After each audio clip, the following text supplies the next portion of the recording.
To understand the monster, you must first understand his lair. We tend to look back at the Victorian era through a lens of romantic nostalgia. We think of horse-drawn carriages clattering over cobblestones, gas lamps flickering in the twilight, and the polite society of the British Empire at its zenith. But there was another London, a shadow city, a festering wound on the side of the capital that the wealthy tried desperately to ignore. This was the East End. This was Whitechapel in 1888. Imagine a labyrinth of narrow, winding streets, perpetually choked by a yellow, acrid smog, the infamous pea soupers, composed of coal smoke from 1,000,000 chimneys and the toxic vapors of the River Thames. In this district, packed into a single square mile, lived nearly 80,000 people. They were the forgotten, the displaced, the desperate.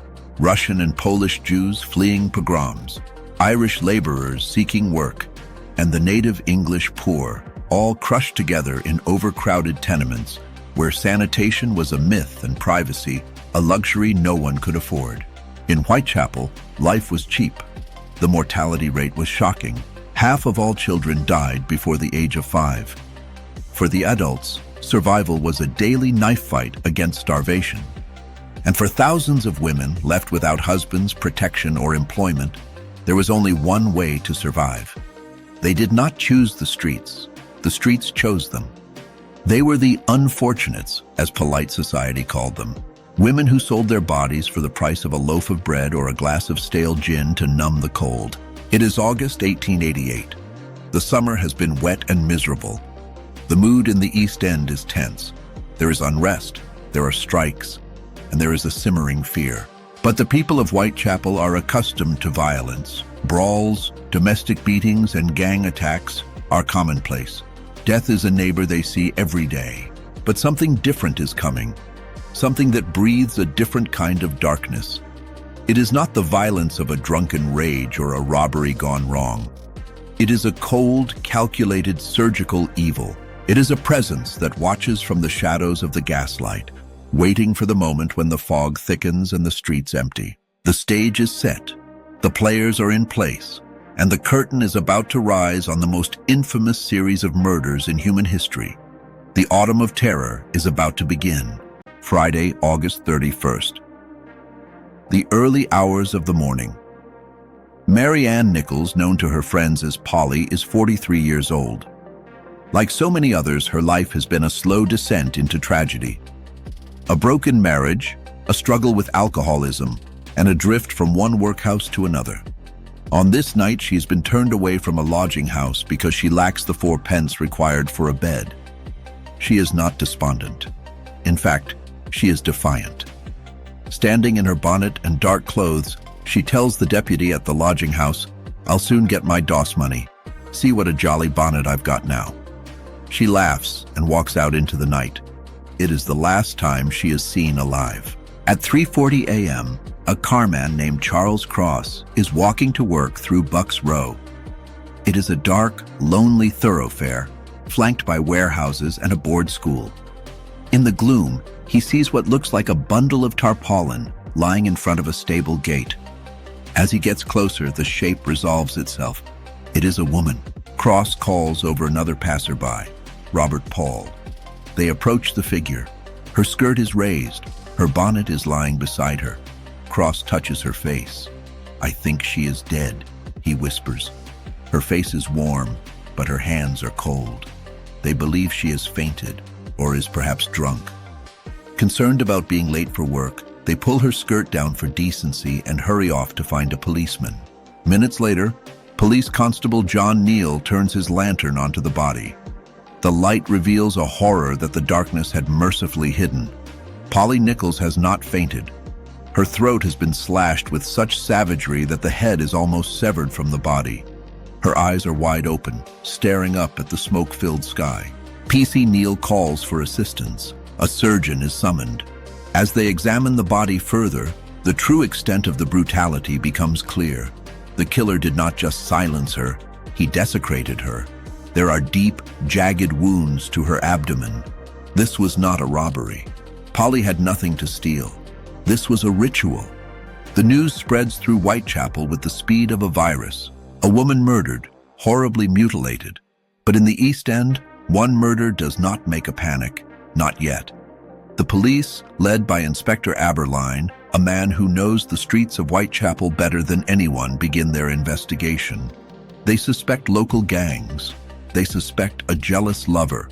They are looking for a man with a motive. They do not yet realize that they are hunting a man who needs no motive other than the act itself. 1 week passes. The heat of early September creates a suffocating atmosphere in the slums. The police are interviewing locals, and a name begins to surface: Leather Apron. Stories circulate of a man who threatens women, a man who carries a knife and wears a leather tradesman's apron. The press, hungry for a villain, latches onto this. The Star newspaper publishes lurid descriptions of this leather apron, whipping the public into a frenzy of anti-Semitic paranoia, as the suspect is rumored to be a Jewish bootmaker. While the city argues and points fingers, the killer is patient. He is watching. Saturday, September 8th. Annie Chapman, a 47-year-old widow, is fighting her own battles. Sick with tuberculosis and ravaged by a hard life, she, like Polly Nichols, finds herself without money for a bed. She leaves the lodging house at 2 a.m. telling the keeper, "I won't be long." At 5:30 a.m., just as the sun is beginning to bleed into the gray sky, a resident of 29 Hanbury Street, John Davis, steps into his backyard. Hanbury Street is a busy area, but the backyard is a small enclosed trap. There, lying near the fence, is Annie Chapman. The violence has escalated. If Polly Nichols was a statement, Annie Chapman is a scream. Her throat is cut, and her body has been disemboweled. The killer has taken a trophy. Part of her uterus is missing. This detail changes everything. It suggests knowledge, anatomical knowledge. Is the killer a butcher, a surgeon, a slaughterman? The precision required to remove an organ in the near darkness in a matter of minutes without covering himself in blood terrified the authorities. Panic explodes. The Whitechapel murderer is no longer a rumor. He is a phantom haunting the streets. Vigilante groups form. Tradesmen with leather aprons are chased by mobs. The police flood the streets, but they are fighting a ghost. The killer leaves no fingerprints, no witnesses, no clues, only bodies. The coroner's inquest into Annie Chapman's death is a media circus. The coroner, Wynne Baxter, delivers a chilling conclusion. The body has not been dissected by an unskilled person.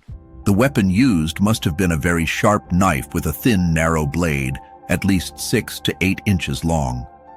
The profile of the monster is taking shape. He is calm, he is skilled, and he is utterly audacious, killing in the backyards of crowded houses while people sleep just feet away. By late September, the police are desperate. They have arrested suspects and released them.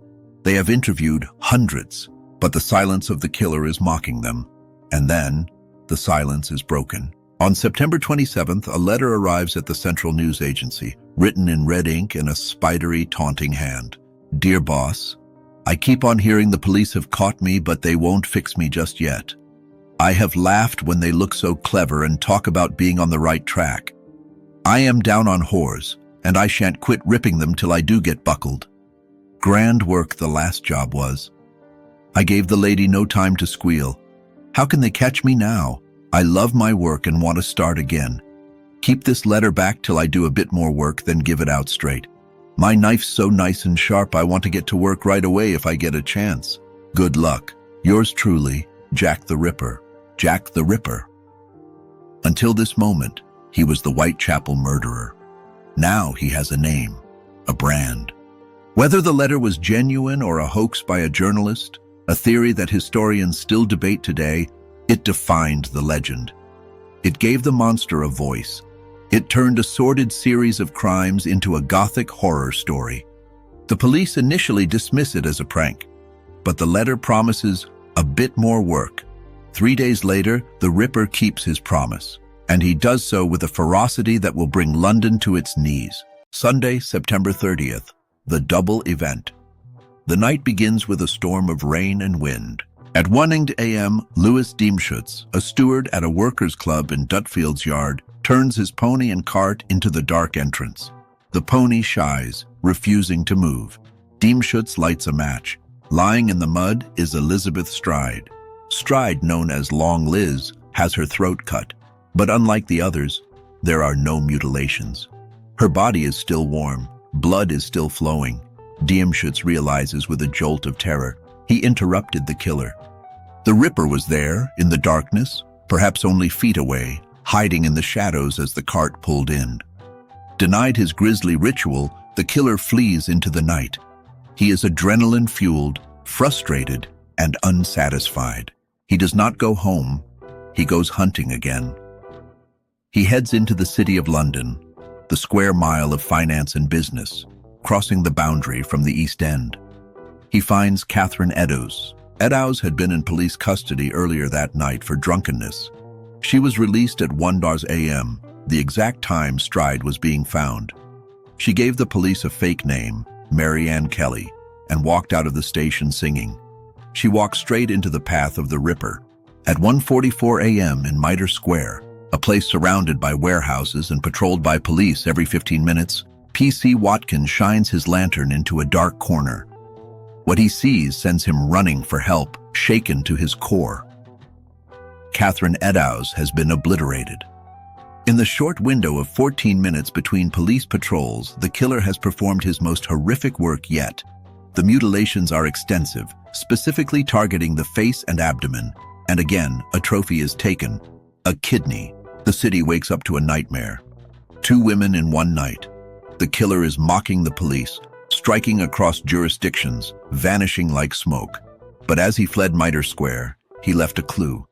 The only physical clue ever linked to the crimes. In a doorway on Goulston Street, police find a piece of Catherine Eddowes' blood-stained apron. Above it, chalked on the wall, is a cryptic message. The U's are the men that will not be blamed for nothing.